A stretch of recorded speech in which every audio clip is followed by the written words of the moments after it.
Hello, and welcome back to the Morningwood Chronicles. My name is Gerard, I'm 60 years old, and today is day 25 of a 180-day experiment to see if artificial intelligence can help guide me back towards metabolic health.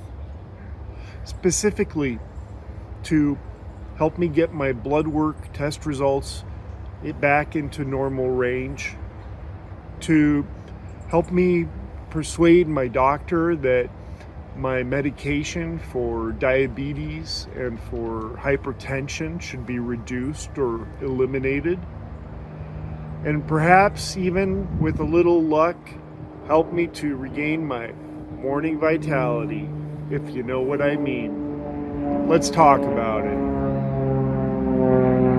About a month ago, when I got my last labs back, I uploaded all of my labs, including my historical labs for the last 6 years, into ChatGPT. All those lab results are available in my Substack, and there's a link below in the description for anyone who might be interested. After uploading the results of my blood work into ChatGPT, an exchange of prompts and responses started. This has grown into many hundreds of exchanges that I've had with ChatGPT. One thing that became clear early on is that ChatGPT kept repeating the point that my condition in general was reversible if I followed some 10 or 12 recommendations. And I came at it from every angle, questioning and prodding and being critical and not just accepting the first thing that ChatGPT said, but it kept coming back to these recommendations, which importantly did not include counting calories or depriving myself of calories, both of which would have been deal breakers because I've been down that road and it hasn't worked. Over the last 6 or 7 episodes, I've been covering one of these recommendations per day. And today I would like to share my experience with another one of the recommendations that ChatGPT made and that I've been following now for about a month.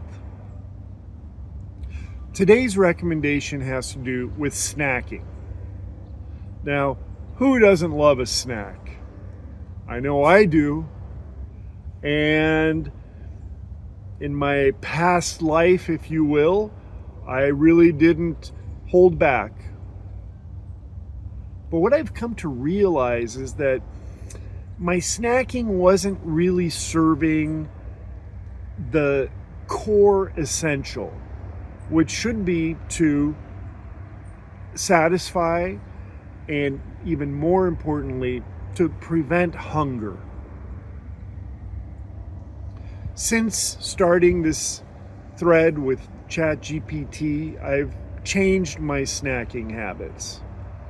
And what's truly remarkable to me, I mean flabbergasting, is how much less I need in my regular meals to feel satisfied, and how frequently over the last month I've been able to go between meals without getting hungry. But when I do feel hunger coming on, and I mean a real hunger, not an emotional hunger, which I'll talk about in a future video, my job is to nip it in the bud. And I've been doing that with some healthy snacks, and it doesn't take much. Maybe a piece of steak, an ounce of steak, or some cashew nuts, or a little bit of peanut butter and yogurt, the right kind of yogurt. And what I've been finding is that these minimal snacks are able to hold me through to the next meal without hunger. And I can't emphasize that enough, is I have not been hungry I've had issues with my digestive system. I've had changes in my sleep patterns, but I haven't been hungry. And that is also extremely important because being hungry is a deal breaker also for me. Anyway, that's my take on snacking. That's my experience with snacking. And I continue to snack to address real hunger that might be arising. And it doesn't take much. And I'm making healthier choices. And that's really all I have today. So thank you so much for tuning back in here to the Morningwood Chronicles. I'll be reporting back on my blood work results, which should be coming up in the next few weeks, right here from the forests of Washington State. I wish you a great day and see you again tomorrow for another episode of the Morningwood Chronicles.